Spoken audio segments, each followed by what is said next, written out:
देश भर के प्रॉपर्टी बाजार में मंदी की मार, तेजी से डिफॉल्ट कर रहे हैं डेवलपर्स और खरीदार। बैंकों पर होम लोन वसूली का बढ़ रहा है दबाव। ईएमआई नहीं भरने पर हजारों फ्लैट्स और कमर्शियल प्रॉपर्टी की हो रही है नीलामी। ऑफर्स के नाम पर डेवलपर्स बेच रहे हैं घर का सपना। बिल्डर्स घर खरीदारों को दे रहे हैं रेंट और assured return. Mixed land use वाली प्रॉपर्टी में घर खरीदने का अवसर। यमुना एक्सप्रेसवे अथॉरिटी ने पहली बार लॉन्च की स्कीम। तेजी से टूट रहा है अपना घर होने का सपना। महंगाई और रियल एस्टेट सेक्टर में सुस्ती की वजह हजारों घर के ग्राहक बन चुके हैं डिफॉल्टर। घर बुक कराने के बाद ईएमआई ना देने की वजह से बैंक और वित्तीय संस्थानें कर रही हैं घरों की नीलामी।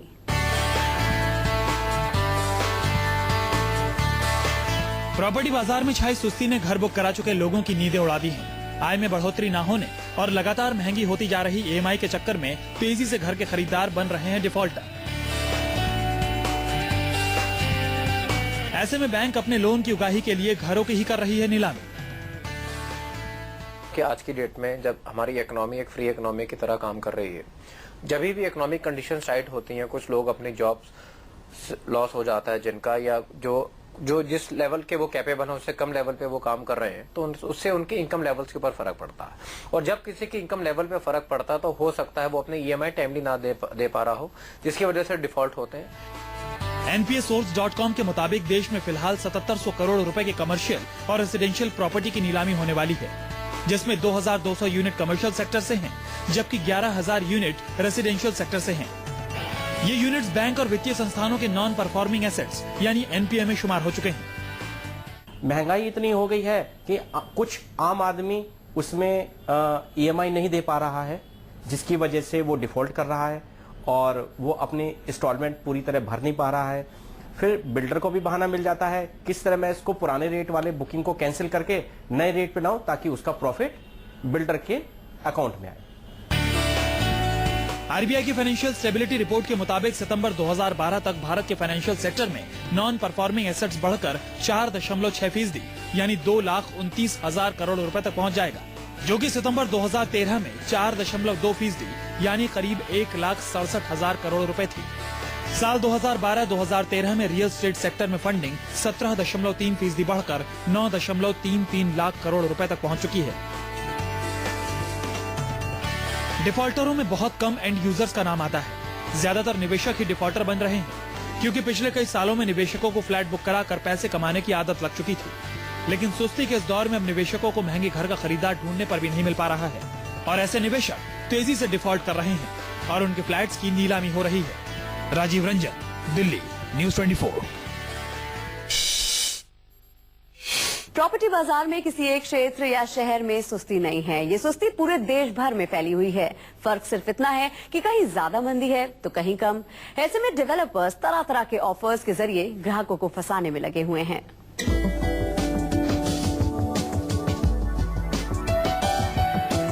दिन बीत गए, महीने बीत गए, साल बीत गए। इस दौरान बहुत कुछ बदला, लेकिन एक चीज जो नहीं बदला वो है प्रॉपर्टी का बदहाल होता बाजार। प्रॉपर्टी बाजार का बुलबुला साल दर साल बढ़ता जा रहा है। ये बुलबुला कभी भी फूट सकता है। उसके बाद बाजार में सही मायनों में कीमत तय हो पाएगी। लेकिन इस दौरान अपनी अपनी प्रॉपर्टी बेचने के लिए डेवलपर्स ने एड़ी चोटी का पसीना एक कर दिया। बाजार का सेंटीमेंट खराब ना हो ये सोचकर देश के डेवलपर्स सीधे तौर पर कीमतें तो नहीं कम कर रहे, लेकिन दूसरे तरीके से कुछ छूट ग्राहकों को जरूर देते हैं, ताकि एक बार ग्राहक उनके चंगुल में फंस जाए, उसके बाद डेवलपर्स का सारा टेंशन खत्म हो जाता है। फिर कितनी भी ईएमआई हो, उस ग्राहक का फ्लैट बिके या नहीं, इसकी चिंता डेवलपर्स को नहीं होती। अश्योर्ड रिटर्न मेरे हिसाब से बहुत अच्छी चीज है, इसमें कोई कमी नहीं है। बेसिकली होता क्या है, एज ए डेवलपर अगर एक डेवलपर बैंक के पास जाता है तो उसको 18-20% ब्याज पे पैसा मिलता है, तो वो आपको 12 से 14% ऑफर कर देता है उसकी जगह। आप एज ए कंज्यूमर अगर आप बैंक में एफडी कराने जाते हैं तो आपको 6 से 8% मिलता है। सो दोनों के लिए विन विन है। आपको 6-8% की जगह वो 12 से 14% दे देता है डेवलपर, और डेवलपर को 20% की ब्याज की जगह 12 से 14% ब्याज पे मिल जाता है पैसा, तो दोनों के लिए विन विन है।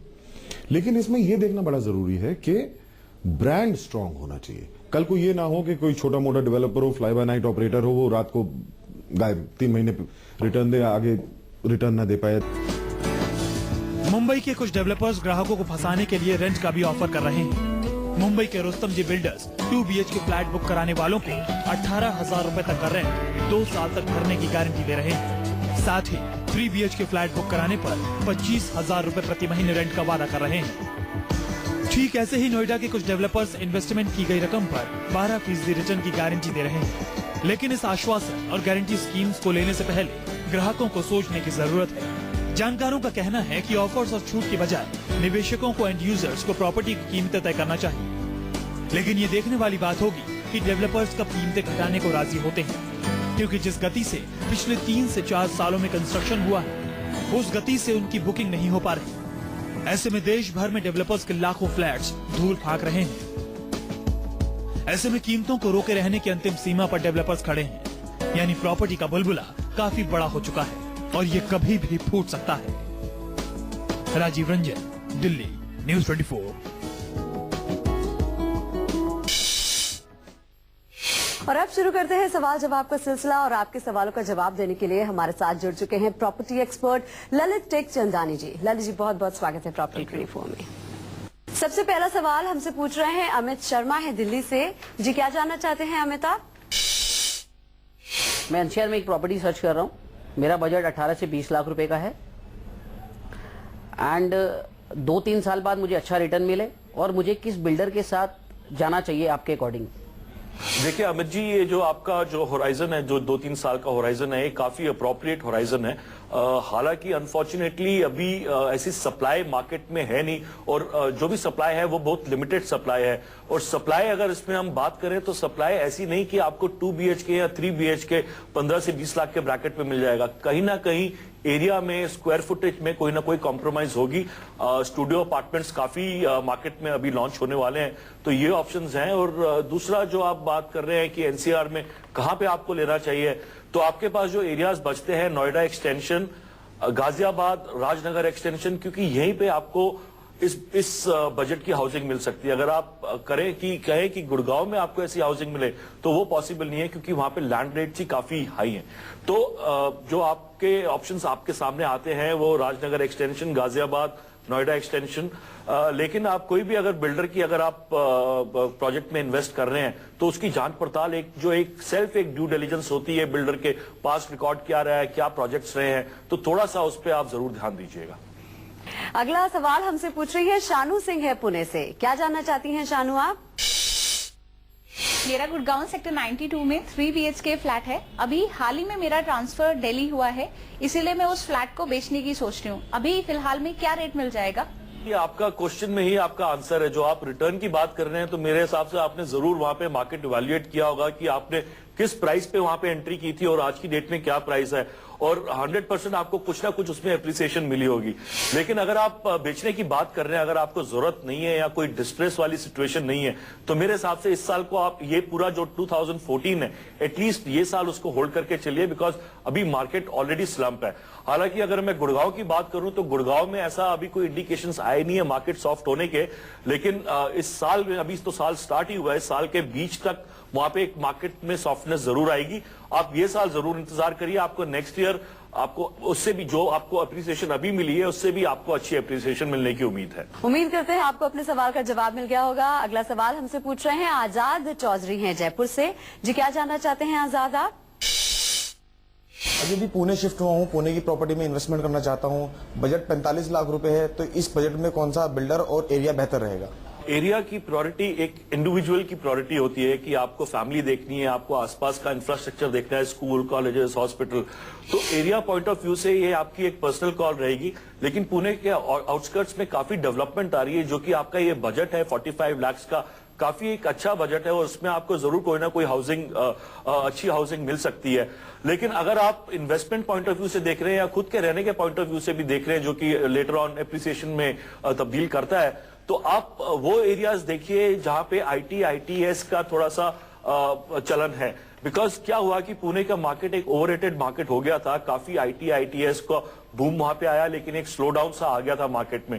लेकिन अगर आप अपनी कॉल लेंगे तो एक IT, ITS वाले क्षेत्र में जहां पे आसपास ये डेवलपमेंट्स हो रही हो, तो वहां पे आप इन्वेस्ट कर सकते हैं। अन्यथा जो पुणे की जो हिस्टोरिकल जो है कि वो एक पेंशनर्स पैराडाइज माना जाता था कि वहां पे लोग रिटायरमेंट के टाइम पे इन्वेस्ट करते थे, कि हालांकि वो सिचुएशन चेंज हो चुकी है और ITITS कंसंट्रेशन ही है वहां पे जो कि रियल एस्टेट ग्रोथ वहां पे तब्दील कर रहा है, तो जरूर ध्यान रखिएगा आप। और एक ईमेल हमें आया है, पंकज है हैदराबाद से। ये जानना चाहते हैं कि गाजियाबाद के इंदिरापुरम में 2 BHK फ्लैट है इनके पास, जो पोजेशन के लिए तैयार है। इन्होंने 3 साल पहले 38 लाख रुपए में ये घर खरीदा था। क्या इन्हें रिटर्न के लिए इसे बेच देना चाहिए या फिर इनको आगे इसी में ही निवेश रखना चाहिए? देखिए पंकज जी, आपको बिल्कुल नहीं बेचना चाहिए ये, क्योंकि अभी आप खुशकिस्मत हैं कि आपको एटलीस्ट पोजीशन वाली स्टेज पे मकान पहुंच गया। कई लोगों के तो पोजीशन क्या, उनकी जो जमीन उन्होंने आज से 5 साल पहले बुक की थी वो जमीन एज इट इज ही है। तो देखिए प्रॉपर्टी में जो आपके जो भी प्रोजेक्ट में आप इन्वेस्ट करते हैं वो स्टेज बाय स्टेज ग्रो करता है।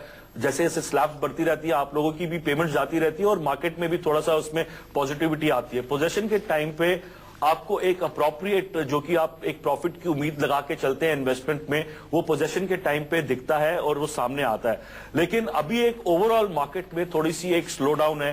अगर बेचना चाहेंगे आपको, तो मेरे हिसाब से कोई अप्रोप्रिएट डील, कोई अच्छी डील नहीं मिल पाएगी। तो जैसे कि मैंने पहले भी कहा था कि ये साल एक इलेक्शन ईयर है, इलेक्शन ईयर के बाद भी मार्केट को कंट्रोल करने में 6-8 महीने लगेंगे। तो उम्मीद है कि दिवाली के आसपास का जो टाइम है वहां पे थोड़ा रियल एस्टेट में हलचल आएगी। तो वो एक ट्रांसलेट करता है कि 1 साल की, अभी आप 1 साल और होल्ड करिए, तो 1 साल के अंदर अंदर वहां पे पॉजिटिविटी जरूर आएगी। और एक आपके एक अच्छा ऑप्शन है, एक लोकेशन भी अच्छी है, एक सेंट्रिक लोकेशन है, तो मेरे हिसाब से आपको बेचने में दिक्कत नहीं आएगी। और अगला ईमेल हमें भेजा है, राजेश हैं गाजियाबाद से। ये जानना चाहते हैं, राजनगर एक्सटेंशन के पैराडाइज प्रोजेक्ट में 2 साल पहले 42 लाख रुपए में 3 BHK फ्लैट खरीदा था। इस समय उसे बेचने पर इनको कितना फायदा मिल सकता है? देखिए राजनगर एक्सटेंशन की अगर हम बात करें राजेश जी, तो राजनगर एक्सटेंशन की जो डेवलपमेंट आ रही है वो गाजियाबाद के लिए एक नई चीज है, एक जो डेवलपमेंट वहां पे स्टार्ट हुई है। तो आप अगर अभी उसको बेचने की सोच रहे हैं तो मेरे हिसाब से मत सोचिए, बिकॉज वहां पे इंफ्रास्ट्रक्चर रिलेटेड प्रोजेक्ट्स जो हैं उनकी काफी अनाउंसमेंट्स होने वाली है। अभी हाल में ही बात चल रही है कि एक एलिवेटेड कॉरिडोर जो कि सिटी के साथ कनेक्ट करेगा उसको, जिसमें आपका ट्रैफिक टाइम और ये सब काफी रिड्यूस हो जाएगा। तो उसके अनाउंसमेंट होते ही या उसकी चीज आते ही मार्केट में एक हलचल आएगी। और इंफ्रास्ट्रक्चर की अगर मैं बात करता हूं तो देखिए हर प्रॉपर्टी में इंफ्रास्ट्रक्चर का काफी अहम रोल होता है। लोकेशन तो एक होती है, लेकिन इंफ्रास्ट्रक्चर का 40% वेटेज होती है। और जैसे जैसे इंफ्रास्ट्रक्चर के प्रोजेक्ट्स अनाउंस होते रहते हैं, प्रॉपर्टी में एप्रिसिएशन आता रहता है। आप खुद ही देख सकते हैं कि दिल्ली मेट्रो जैसे जैसे आती गई है, लोगों की प्रॉपर्टी में कैसे उछाल आया है। तो आपके लिए भी यहाँ पे काफी इंफ्रास्ट्रक्चर रिलेटेड स्कीम्स हैं जो कि टाइम टू टाइम अनाउंस होंगी। और आपने अभी 2 साल पहले इन्वेस्ट किया है प्रॉपर्टी में, आप कभी भी 4 या 5 साल का होराइजन लेके चलेंगे तो कभी आप मार नहीं खाएंगे और आपको अच्छी एप्रिसिएशन मिलेगी। तो अगर आप होल्ड कर सकते हैं तो उसको जरूर आप होल्ड करके चलिए। अगर आप घर के पास ही अपना कारोबार भी शुरू करना चाहते हैं तो आपके लिए यमुना एक्सप्रेसवे अथॉरिटी का मिक्स्ड लैंड यूज बन सकता है एक बेहतरीन ऑप्शन। यमुना एक्सप्रेसवे अथॉरिटी ने पहली बार इस तरह की स्कीम लॉन्च की है।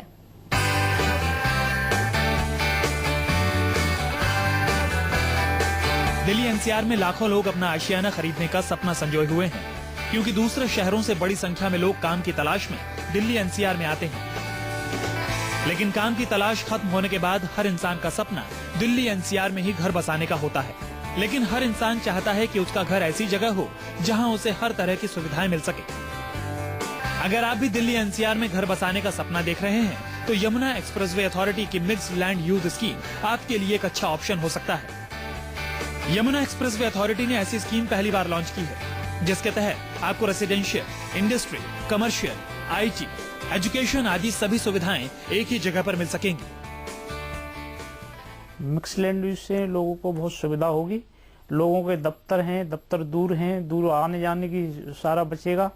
लोगों जैसे मेडिकल की है, मेडिकल तबीयत खराब हो जाती है, कोई मेडिसिन लेनी है रात को तो बहुत दूर है, तो इतने में तो उसे प्रॉब्लम होगी, तो ये सुविधा हो जाएगी। वहाँ जो नागरिक रहेंगे, स्कूल है, बच्चों के स्कूल के लिए भी पास रहेगा। ट्रांसपोर्ट का खर्चा बचता है। ट्रांसपोर्ट बसें इधर उधर जाती हैं तो सड़कों पर भी जाम होता है, तो वहाँ के उन बच्चों को ये भी सुविधा रहेगी कि बसों से निजात मिलेगी।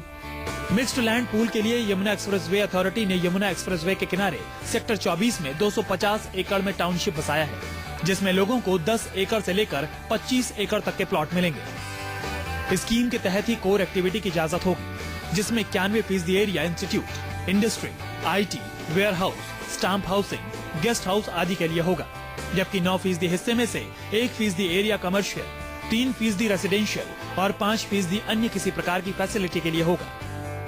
यानी कि आप 10 एकड़ से लेकर 25 एकड़ तक के प्लॉट को मिक्स यूज कर सकते हैं। यमुना एक्सप्रेस वे अथॉरिटी के चेयरमैन के मुताबिक इस स्कीम के लिए जमीन सीधे किसानों से खरीदी गई है। साथ ही अगर जमीन खरीदने के लिए ज्यादा आवेदन आते हैं तो स्कीम का एरिया बढ़ाया भी जा सकता है।